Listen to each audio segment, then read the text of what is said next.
আমরা একটা গোপন তথ্য পেয়েছিলাম যে বাচ্চাদের ডায়াপার বিদেশ থেকে আমদানি করে নিয়ে আসছে। এটা মেয়াদ উত্তীর্ণ হয়ে যাওয়ার পরে এটা আবার ম্যানিপুলেশন করে পুরাতন মেয়াদ যেটা আছে সেটা উঠায়ে নতুন করে মেয়াদ দিয়ে এটা বিক্রি করছে।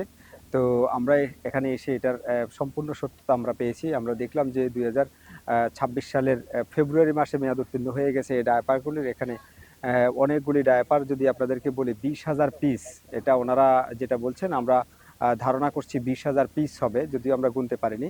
তো সেই ডায়াপারগুলির মেয়াদ চলে গেছে ২৬ সালের ফেব্রুয়ারিতে। তো তারা এটা পর্যায়ক্রমে দাম মেয়াদটা ম্যানিপুলেশন করেছে ২৭ সালের ফেব্রুয়ারি মাস পর্যন্ত করেছে। আবার কিছু ডায়াপার ২৮ সালের ডিসেম্বর মাসে করেছে।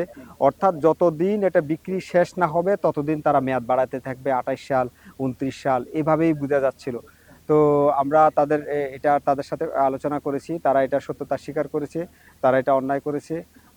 আর আমরা এই যে ডায়াপারগুলি আছে এগুলি আমরা ডেস্ট্রয় করে দিচ্ছি। এটা আর হবে না। আমরা এখানে তাদেরকে সতর্কতামূলক ৳২.৫ লক্ষ অর্থদণ্ড করেছি। আর ভবিষ্যতে আমরা তাদের এটা তদারকিও রাখবো। আর বাজারে যেগুলি এর মধ্যে চলে গেছে আমরা তাদেরকে নির্দেশনা দিয়েছি তারা যেন সেগুলি উইথড্র করে নিয়ে আসে।